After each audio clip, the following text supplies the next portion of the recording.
Okay. Just in case you would like to have your own workout CD by our friend Steve Bowersox. Thank you, Carl, for pulling this up. You can find it on Amazon, and it comes in two volumes, medium to low and medium to high. So if you are a soprano or a tenor, you go medium to high. If you are alto, baritone, bass, medium to low. Simple. Cool. Yes, that's who I was using today. Bowersox. Bowersox. I know it's tiny. It is tiny.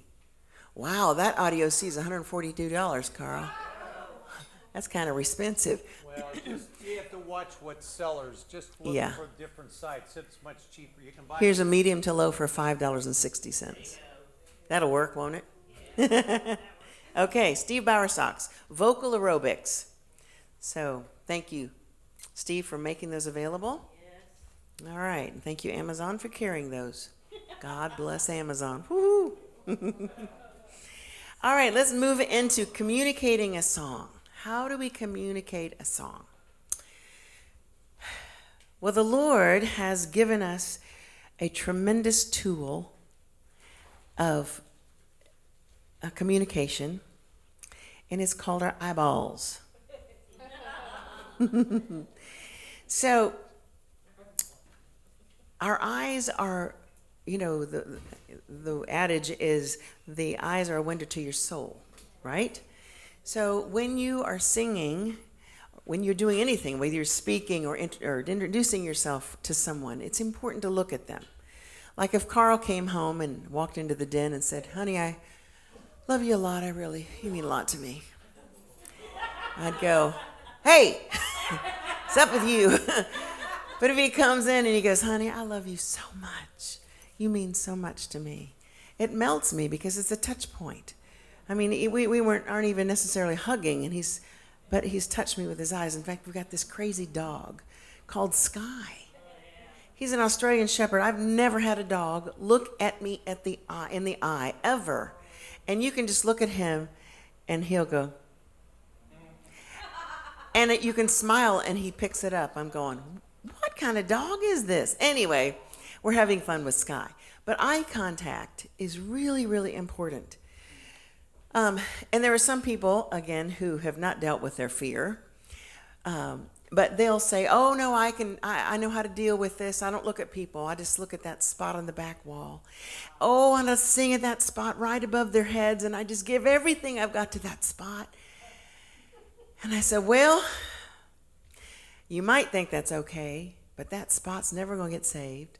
It's never going to get filled with the Spirit. It's always going to be a spot on the wall. It's the people that you have to touch."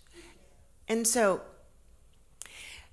the lyric of a song has something to do with our gaze, doesn't it?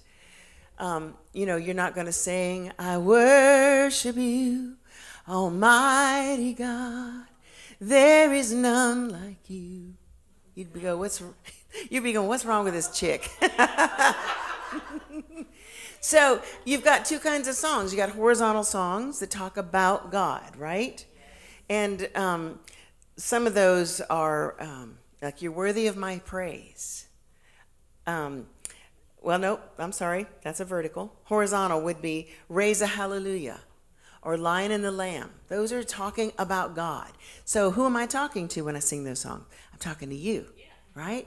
So in those songs, it's good just to go ahead and have eye contact with people. Smile. That's the next expression that we're going to talk about in a minute. But so on the songs that are horizontal, engage with people, engage with the band, just engage. Okay. On the vertical songs is when you don't necessarily use the eye contact with people. At that point, you have to move into your own personal expression with the Lord. Okay, so you have to go there. In fact, nobody can go anywhere unless you take them.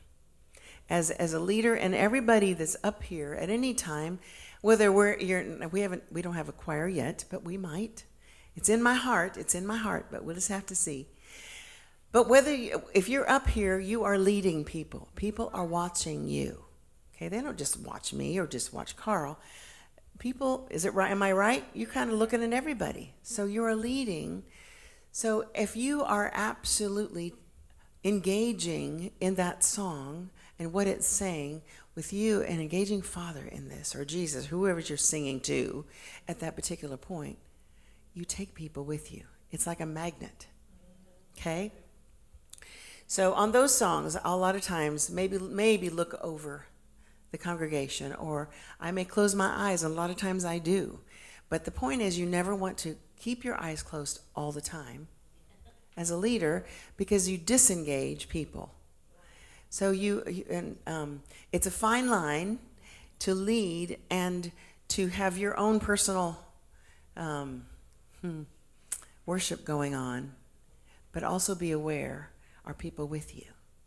And so you just kind of take note and look out occasionally.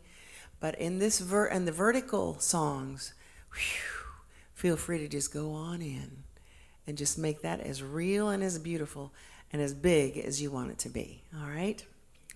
So, and you never want to worry about folks, and I'm going to say this, that may be sitting there and they might seem grumpy or unengaged. I have to tell you a story. You know the saying, you can't judge a book by its cover. Well, some years ago, we were doing a New Year's Eve concert with Paul Balash in Texas. And I mean, New Year's Eve, it's full of young people. I mean, everybody was probably 30 or under and probably on all the way down. Everybody's coming in and it's a packed house, and here comes this little lady, white-headed, a little stooped, and she was just kind of going like this. And she came up and she sat right here in the front, like this, sat down.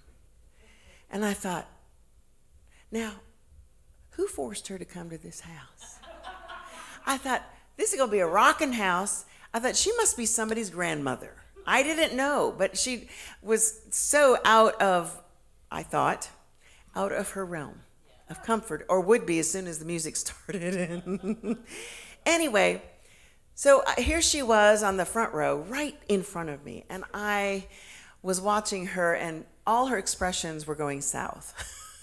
As the concert, took off, and she was frowning, and I thought, oh, this poor lady, she's miserable. And my heart was going out to her, and finally I just had to shut my eyes. I thought, Lord, you have to take care of her, and I'm just going to sing my heart out and worship you. After the concert, she came up. She was the first one that came up to the stage, and she extended her hand, and she goes, I just want to tell you, this was the most amazing worship I've ever had. She didn't open her mouth the entire night. She just sat there and looked. So, now if that would freak you out, then you have to get your mind off of it. But the point is, you can't look at people and know what's going on. I mean, some people, the water runs deep, and on the top it looks pretty still. And she was one of those, okay? So we can't look at people and determine how things are going. And we can never look at people for affirmation, ever. They're not our affirmation. He is, okay? Again, when we're moving into confidence and boldness and humility in him, it doesn't matter what's going on.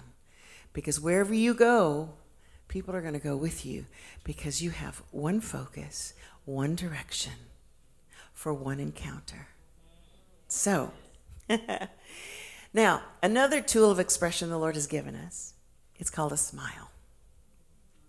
A smile conveys so many things. So I want you just to, without saying anything, look at the person standing or sitting next to you and just smile. Just do that. Try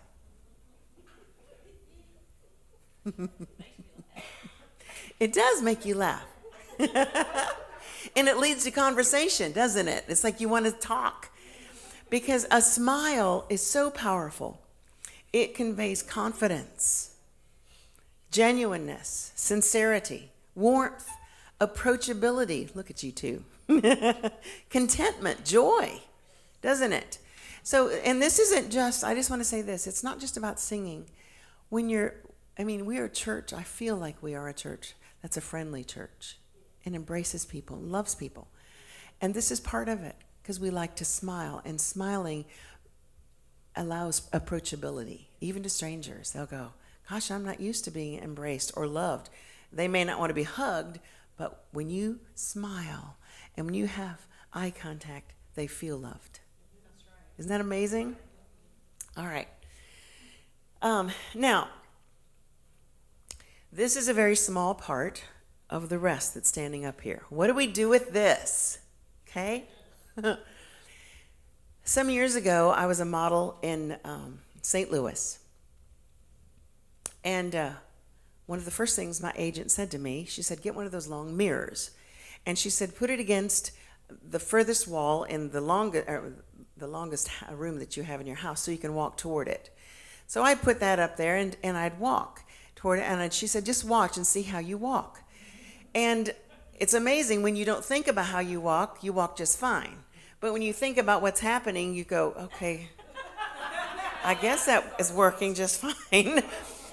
Anyway, so she said, because what you are perceiving is what other people are perceiving. If you're relaxed, they're relaxed. If you're tense, they're tense, even on the runway.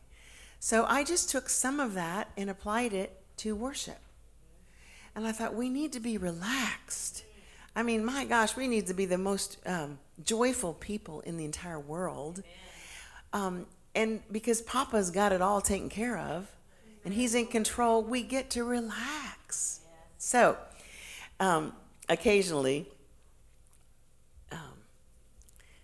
I have to tell one of my singers to wiggle, because she gets so concerned about, I don't know, tense, maybe concentrating heavily, and then she gets her mind off of being relaxed. Because what happens is, if you're up here, and you've seen singers like this, you've seen them, we've all been raised in church. They get up, they've got the song learned, they've got it memorized, they've got everything down, but they're scared to death, and they're doing this. They're singing, and their suit is shaking, and they're just like this, their eyes are wide, and you cannot listen anymore. You stop listening.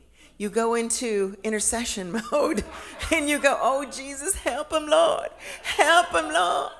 Jesus. And you're so glad when they stop singing, because you're so tense.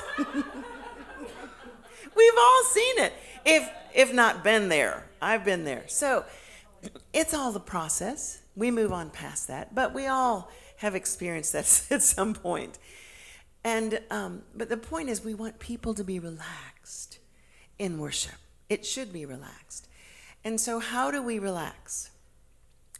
A lot of times, when I used to teach, do a lot of coaching, we practice in front of the mirror. Because sometimes you don't know what you look like smiling. Some people go, but I am smiling. They have no idea what their face is doing, right? It's like, come out.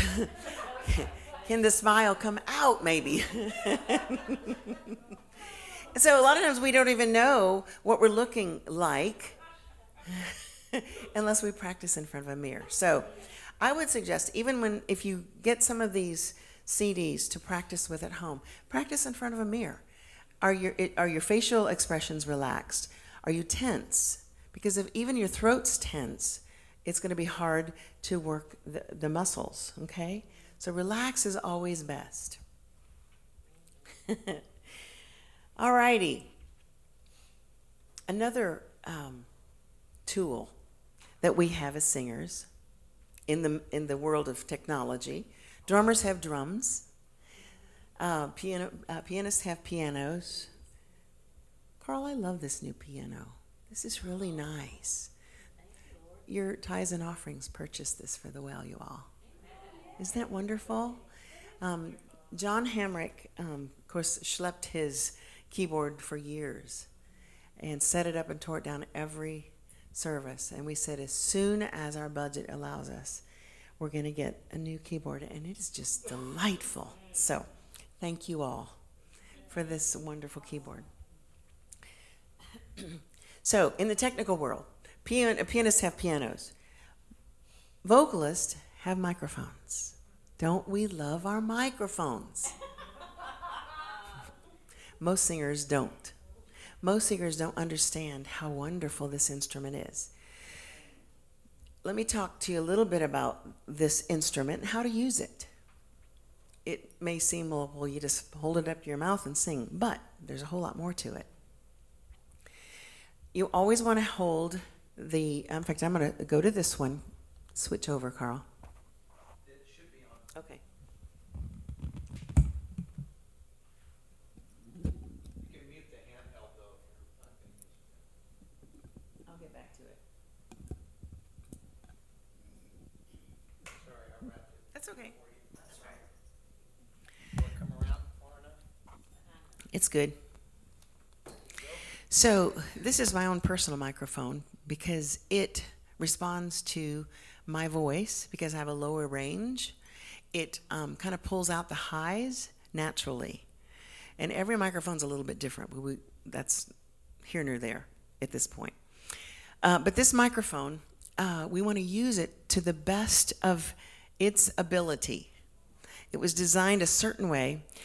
And this microphone is best when you hold it up to your chin, not in front of your face.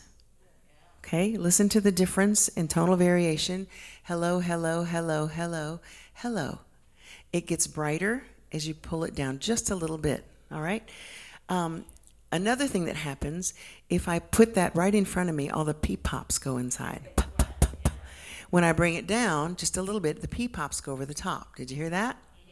All the percussion, the breath of percussion goes into it.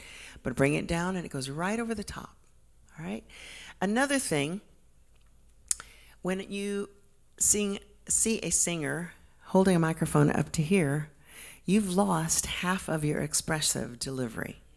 You see what? 2 eyes and a microphone. Okay?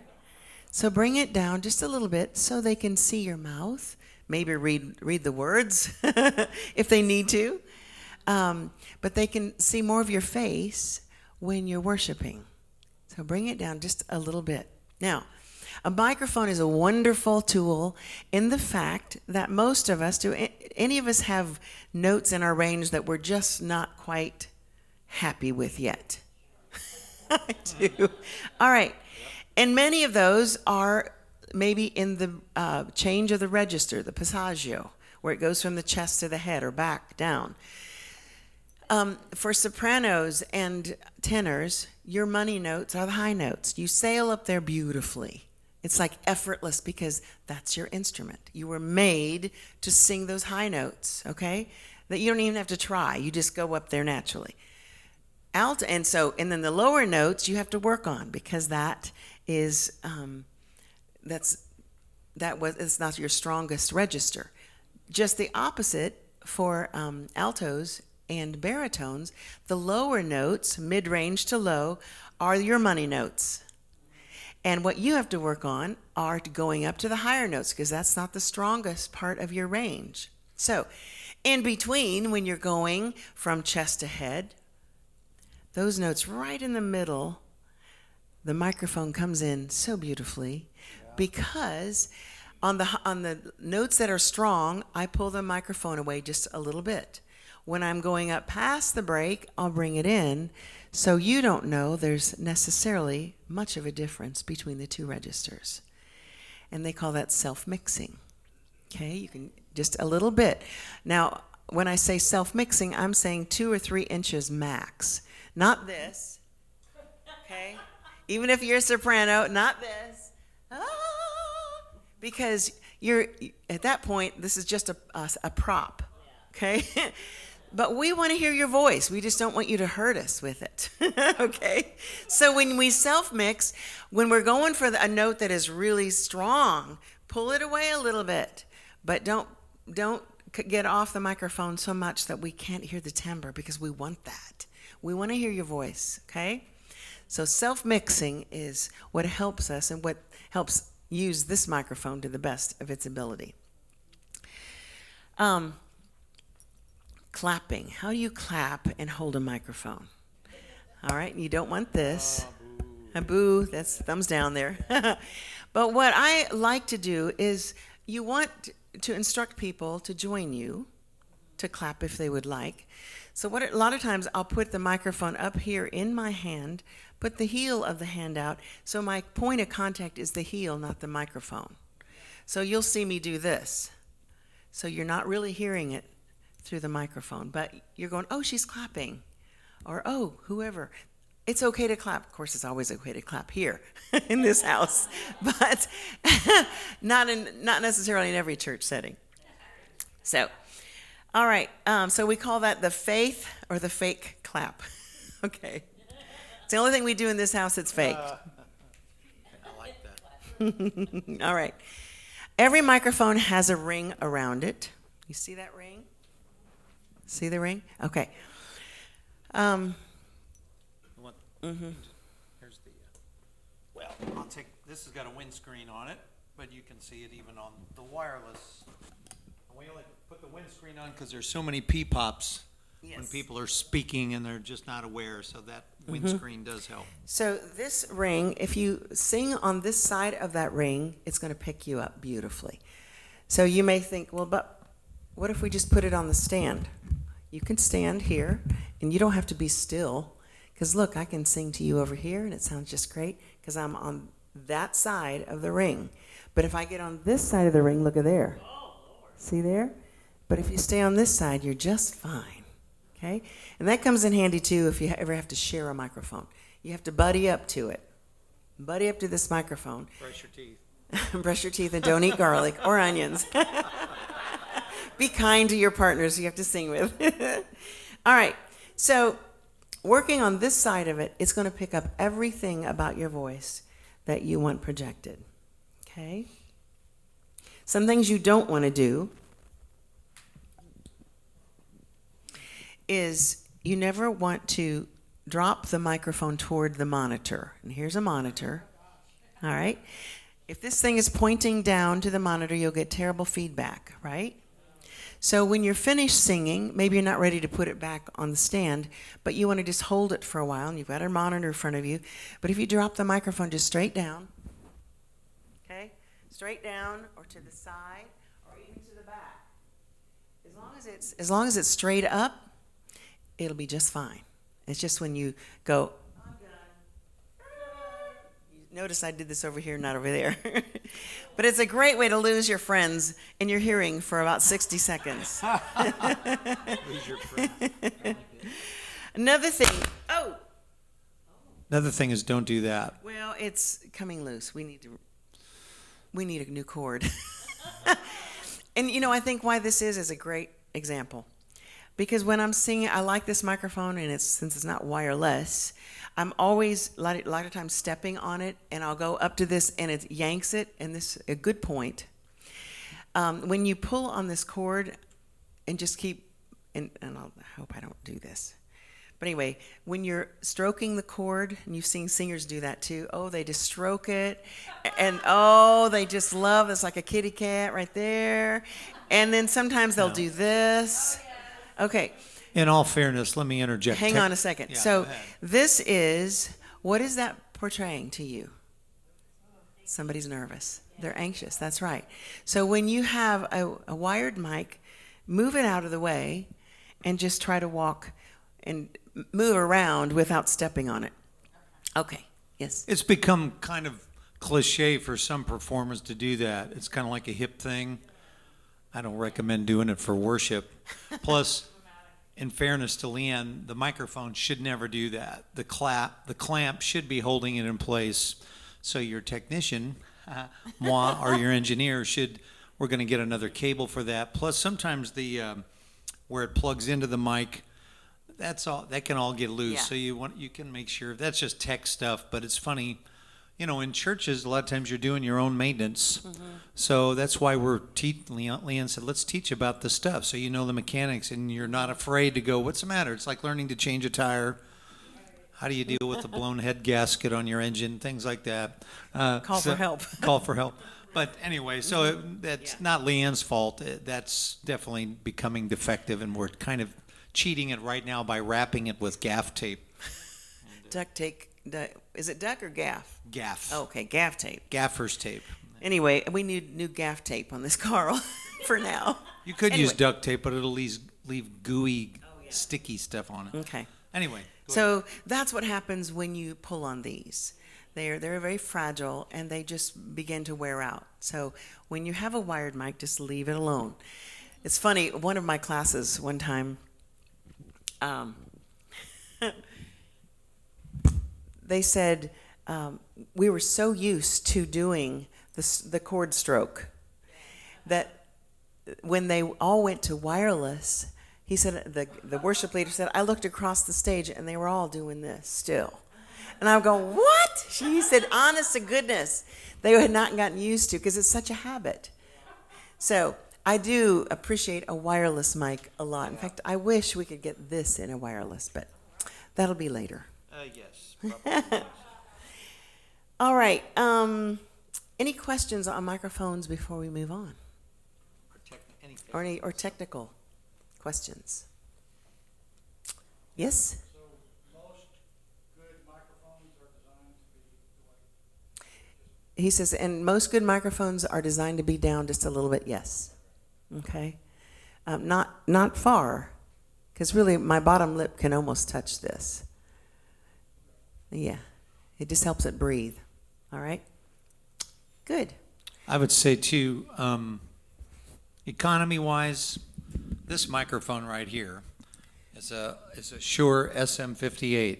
You've probably seen it your whole life. You can use it to Build houses. nail nails into 2x4s, Yes. and then it'll still work. And that's why you see concert guys using it. And with a good engineer, it's really the most usable, flexible mic. It's a dynamic mic. It takes a lot of abuse and different styles and like all the moving around, and you can scream into it or sing softly depending on how a mixer is set, which you don't need to know all that, but a lot of what also helps a singer as an engineer knowing how to adjust tone and compression and gating and all of those fun, what we call the inserts into a channel effects, for instance. That changes everything right there. So you get this cavernous thing. And that's all set into the board. So you don't need to know that, but I'm just saying that $100 rather than $800 is an easier place to start. So you could probably find these on eBay and Amazon for less. And but if you don't need to do that, don't worry about it. But even at home, as you're working on vocal stuff, I know sometimes Leann sings when she's working through the vocal CD from your vocal lessons. You're singing into the wall or close to where you can hear your voice resonate. And because we don't have a PA set up at home, but some people have those karaoke machines. It's a good way to practice if you're not comfortable. And one of the things that's helped is like years of doing it. Leann's showing you stuff in a master class, so it's kind of like this is the technique, but it's the daily doing of it, like the vocal exercises, the breathing exercises, getting used to it so that it becomes natural. I mean, we're not thinking of this when we're worshiping. When Leann's worshiping, she's just worshiping, and all these things just happen because she's so comfortable doing it. So that's where the goal is. You want to do it so much practicing and prepping that when you're worshiping and you're delivering the songs, it comes out of your spirit and you're not worried about, this stuff becomes kind of secondary, and that's the goal with a class and with practicing. And that's kind of like the iceberg. The tip of the iceberg sticking out of the water is small compared to all that stuff below. So what Leann is giving you is all this stuff below, so that when your iceberg comes out, it looks great. So there you I go. like my iceberg looking good, Carl. There you got it. Iceberg. You got What a great visual. You got a great iceberg. Oh, thanks, sweetie. Hey, this just crossed my mind as I'm guzzling more water here. Just to remind you, on a cold morning when you go outside and it's freezing, when you go, you see your breath? Do you know every time you sing or speak, you're losing that much liquid? So that's why you dehydrate pretty quickly when you're singing or speaking. So that's why it's important to have plenty of this. In fact, I'll probably, before I get up to sing, I'll do at least half of this in one guzzle, just so there's plenty for an hour later, and we're still singing. I'm still feeling a little hydrated. Like I have to feel the camel's hump. That's right. All right. Moving on. Let's talk about creating one voice. Oh, is it? The next section, Okay. let's take a short Okay. break. All right. We're going to take a short break. 2 minutes. 2 minutes. Stretch, and we'll be right back.